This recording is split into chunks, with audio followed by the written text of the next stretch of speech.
नमस्कार दोस्तों, स्वागत है आपका हमारे YouTube चैनल पर। दोस्तों, कई बार हम मेहनत तो बहुत करते हैं, लेकिन हमारी मेहनत सफल नहीं हो पाती। हमारा जो कार्य है वो पूरा नहीं हो पाता। जितनी हम मेहनत करते हैं हमें उसका फल नहीं मिल पाता। पर हम ये भूल जाते हैं कि मेहनत के साथ हमें थोड़ी सी श्रद्धा भगवान में भी रखनी है। अगर हम भगवान में श्रद्धा रखेंगे, हमको पूछेंगे, तो हमें हमारी मेहनत का फल जल्द ही मिलेगा और जल्दी हमारा हर कार्य पूरा होगा। कई बार हमारे कई ऐसे कार्य होते हैं जो सालों से रुके होते हैं और जिनके लिए प्रयास हमारा निरंतर रहता है, सार्थक रहता है, लेकिन वो कार्य पूरे नहीं होते। ऐसे में हम कई बार निराश होकर उम्मीद खो बैठते हैं और हार मान जाते हैं। लेकिन हमें ऐसा बिल्कुल नहीं करना है। हम एक भगवान की आराधना करनी है, भगवान शिव, जो भोले हैं, जिनकी अगर हम थोड़ी सी आराधना करते हैं तो वो प्रसन्न होकर हमारा हर कार्य पूरा कर देते हैं। कहते हैं ना कि भोले बड़े भोले हैं। शिव जी इतने भोले हैं कि वो मात्र बेलपत्र चढ़ाने से ही इतने प्रसन्न हो जाते हैं कि वो आपका बड़े से बड़ा कार्य कर देते हैं। बस आपके मन में जो श्रद्धा भाग है वो पूर्ण रूप से होना चाहिए। आपका भाव बदल सकता है तो भगवान शिव कभी भी आपको निराश नहीं, कभी भी शिव के दरबार में आप खाली हाथ नहीं लौटेंगे, क्योंकि वो देवी शक्ति हैं। शिव वो भगवान हैं जो कभी भी अपने भक्तों को निराश नहीं करते। भगवान शिव अपने भक्तों से कभी कुछ ज़्यादा मांगते भी नहीं हैं, बस थोड़ी सी श्रद्धा, और उस श्रद्धा और भाव से आप शिव को पूजें तो देखिए कैसे शिव आपकी हर मनोकामना को पूरी करते हैं।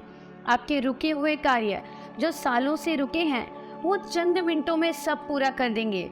आज मैं आपके लिए एक ऐसी विधि लेकर आई हूँ जो आप अपनाते हैं तो आपका कार्य 100% हो ही जाएगा।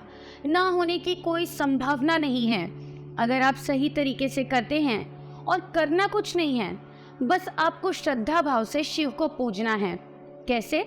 आइए मैं आपको बताती हूँ। यह तो सभी जानते हैं कि सोमवार का दिन शिव का प्रिय है, तो सोमवार के दिन स्नान करके सच्चे मन से, सच्चे भाव से आपको शिव मंदिर जाना है। आपके आसपास कोई भी शिव मंदिर हो, आप उस मंदिर में जाइए और आपके पास अगर बेलपत्र है तो अपनी शुरू की 3 उंगलियों पर बेलपत्र को रखें और उसको शिव जी को चढ़ा दें। अगर आपके पास बेलपत्र नहीं है तो चंदन, अश्वगंधा इत्यादि को अपनी 3 उंगलियों पर लगाएं और शिव जी के ऊपर चढ़ा दें और इस मंत्र का सही तरीके से उच्चारण करें और बचे हुए को अपने आप माथे पर लगा लेना है। फिर देखिए कि आपका कार्य कैसे पूरा नहीं होता। कोई भी बाधा आपके कार्य में बाधा नहीं डाल सकेगी। ऐसा करके कुछ ही पलों में, कुछ ही क्षणों में आपका कार्य पूरा हो जाएगा। आपको किसी और की आवश्यकता नहीं होगी और कार्य को रोकने के लिए आपको कहीं और जाना नहीं पड़ेगा। ये इतने भोले हैं कि बस इतने से ही मान जाएंगे और आपका हर कार्य सही तरीके से कर देंगे। वो कहते हैं ना, हम भक्ति तो करते हैं लेकिन हमें भक्ति का फल नहीं मिलता। तो दोस्तों, भक्ति भी सही तरीके से करना बहुत ज़रूरी है। अगर भक्ति को सही तरीके से ना किया जाए तो वो भक्ति व्यर्थ हो जाती है। दोस्तों, ये जो मंत्र है ये आपको स्क्रीन पर दिए गए नंबर पर गुरुजी को फ़ोन कर राशि और ग्रह के हिसाब से प्राप्त करना है। क्योंकि सबकी राशि अलग होती है तो उनके राशि और ग्रह के हिसाब से मंत्र भी अलग अलग होते हैं। तो बिना समय बर्बाद किए मंत्र प्राप्त करें और अपने आप को खुशहाल बनाएं। और भी कोई अगर आपको समस्या है तो आप गुरुजी से अपनी समस्या का समाधान प्राप्त कर सकते हैं, क्योंकि ऐसा कोई भी समस्या नहीं है जिसका समाधान गुरुजी के पास ना हो। जय माता दी।